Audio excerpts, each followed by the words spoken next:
Wel, hopelik is dit 'n lekker dag vir jou ook in 'n week en is julle goed aan die gang met julle groepe. Ek weet die gesprekke is lekker en hopelik kry julle ook kans om 'n bietjie weer met mekaar te bond vanaand of vanmiddag wanneer jy ook al na hierdie luister en dat ons bietjie saam verder dink oor die gedagtes wat ons het oor God en dat jy regtig God sal kan ervaar en dat jy ook verstaan God is groter as jou gedagtes. Ons het in die afgelope 2 weke bietjie inleidend in die eerste plek gesels en toe bietjie gesels oor die verskil tussen kop en ervaring en hoe die twee mekaar beïnvloed. En baie dikwels dink ek het ons 'n sterk onderskeid tussen hierdie goeie. Dit is nie altyd vir my so sterk onderskeid moontlik nie, want partykeer jou denke beïnvloed ook hoe jou ervaring is en vice versa. Maar ons probeer mekaar net eintlik bietjie so stretch, seker maak dat ons besef God is altyd groter as net die prentjies van God wat ons in ons kop het. So, dis wat ons die afgelope 2 weke gedoen het. Vandag wil ek 'n bietjie vooruit spring en hopelik kon julle met al die eerste sessie bietjie oor die verskillende beelde van God praat. So sien jy God as 'n regter of sien jy as God wat iemand wat jou wat vergeld en wat eintlik na jou kyk om te sê, goed hoor jy doen hierdie dinge verkeerd, jy gaan beter doen.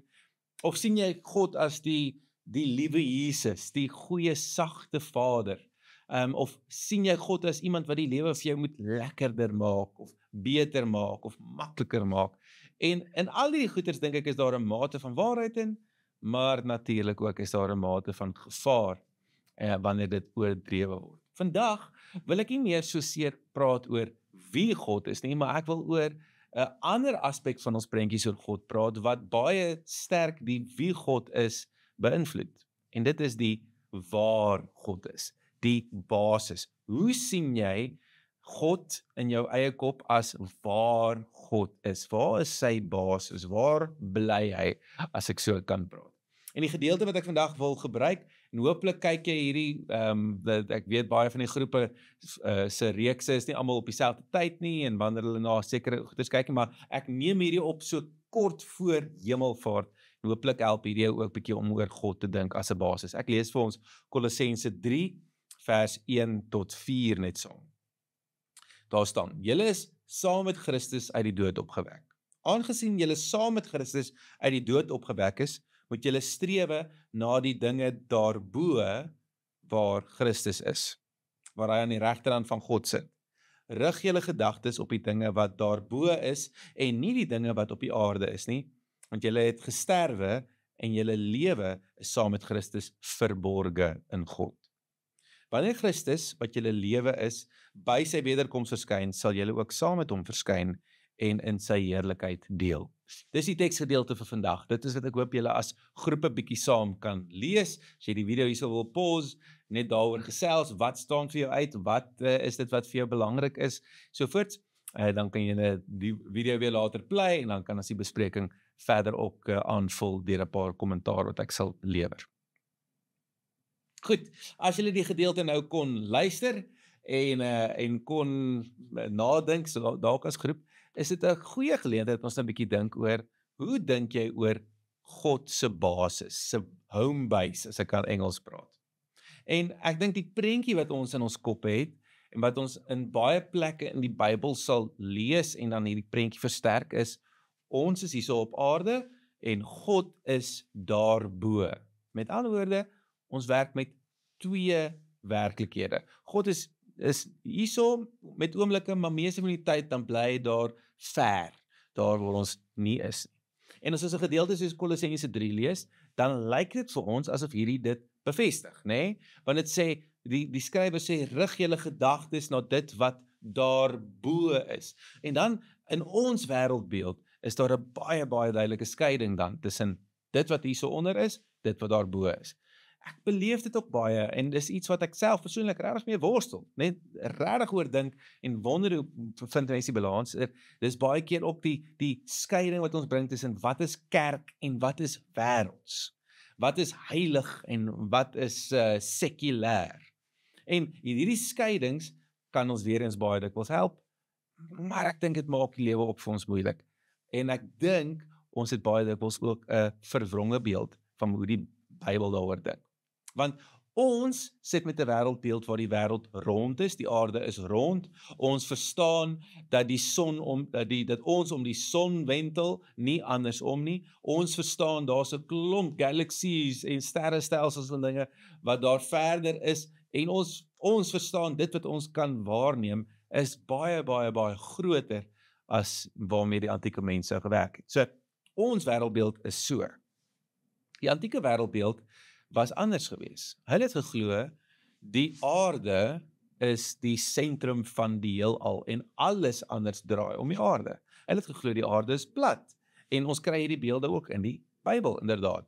Die aarde is plat, hy staan op 4 pilare. En dan is dan die interessante ding is, dan het hulle geglo as deel van die skepping, as die werklikheid, is daar vlakke hemele waarop God dan nou beweeg. In hierdie hemele plaas God die sterre en hy plaas die maan en hy plaas die son, maar uiteindelik party beelde sê daar's 3 vlakke van hemel en ander sê daar's 7 vlakke van hemel. Daarom ook toevallig wanneer ons in die Nuwe Testament luister hoe Jesus as hy praat sê, dan sal hy sê die koninkryk van die hemele. Meervoud. Nie net een hemel nie, daar's meer hemele. Dis hulle wêreldbeeld waarmee hulle gewerk het om te verduidelik, die aarde is hierso waar ons is, maar deel van die skepping. 100% deel van hierdie selfde werklikheid is die hemel. Die hemel is net 'n ander plek, 'n ander idee, 'n ander stelsel waaroor hulle oor God dink. Die rede hoekom hierdie belangrik is die skeiding vir 'n antieke mens tussen hemel en aarde sou baie minder obvious gewees het. Want hulle sou verstaan het, God is hier net soveel deel van die werklikheid hierso op aarde as die hemel, want die hemel en die aarde is een skepping, is een konteks. Hoekom is hierdie vir my baie belangrik? Ek hoor gereeld vir mense, en ek het so 'n vriendin ook gehad, dat die skeiding tussen hemel en aarde in ons kontekste, oor waar God is te groot. En wat ek daarmee bedoel is, al wat geloof dan word, is dit word 'n speletjie waarin ons daar wil uitkom waar God is, daar bo. En hierdie gedeelte in Kolossense, dink ek, probeer presies die teenoorgestelde opmerking maak. In plaas daarvan dat ons op moet gaan na God toe, is die gedagtes eerder, laat jou gedagtes en jou dade wees soos die hemel. Kom ek sê dit in maklik eenvoudige platvloerse taal. Jy het 'n verantwoordelikheid. As jy saam met Christus opgewek is uit die dood, het jy die verantwoordelikheid om hemel aarde toe te bring. As jy so na hierdie beeld begin dink oor die basis van God, dan kom jy agter, God is nie ergens anders nie, God is deel van ons werklikheid. Ek het in die boek wat ons nou saam lees, hierdie verby jou gedagtesboek, verby ons gedagtesboek, het hy die mooiste sin, het gepraat oor die heelal. Hy sê, God is nie buite die heelal nie. Hy sê eintlik, die heelal is in God. God is nie ergens in die heelal nie. Met ander woorde, as ons net ver genoeg ruimte vaar doen, dan gaan ons God kry. Nee. Of ons hoog genoeg op kan gaan, dan gaan ons God kry nie. Nee, hy sê eerder, die heelal is in God. Ek smaal oor hierdie sin, dit is vir my so 'n mooi sin. En die gedagte daar agter is om te verstaan, alles wat bestaan, is in God. En die wonder daarvan is weer eens, dit pas so perfek by ons prentjie van God is groter as ons gedagtes, want die heelal is groter as ons gedagtes. Maak heeltemal vir my sin. Dit pas so by ons prentjies, want dit beteken, God is die regter en God is die liewe Vader. God sorg, maar God oordeel ook. Daar is ons soveel moontlike maniere om na God te kyk, want God is groter as die heelal, en die heelal is in God. En dit is die gedagtes wat vir my wonderlik is. Dit beteken, jy kan God beleef. In 'n konteks waar jy eintlik 'n tradisioneel glad nie sou verstaan nie. dalk is dit 'n storie wat jy gekyk het of 'n boek wat jy gelees het. Dalk is dit in die natuur. Dalk is dit as jy gaan visvang. My oupa het altyd die storie vertel. Hy het altyd gesê, "Sjoe, daar's hierdie ou wat in sy gemeente was wat vreeslik lief was vir visvang en as hy nou op 'n Sondag gepreek het, dan die ou nou eerder gaan visvang op die dam." My oupa nou met hom gepraat en sê, "Dominee, wat wil jy eerder hê? Wil jy hê ek moet in die kerk sit en verlang na visvang of wil jy hê ek moet op die dam sit en verlang na die kerk?" Ek gedink het baie snaaks is.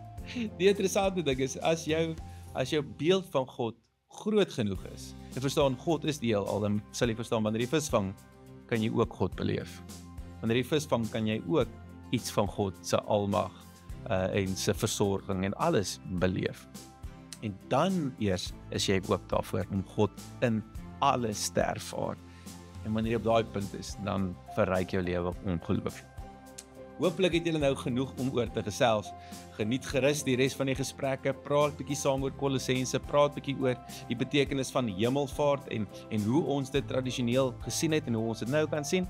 En hooplik verbreed dit ook jou idees en jou gedagtes oor God. Lekker dag verder.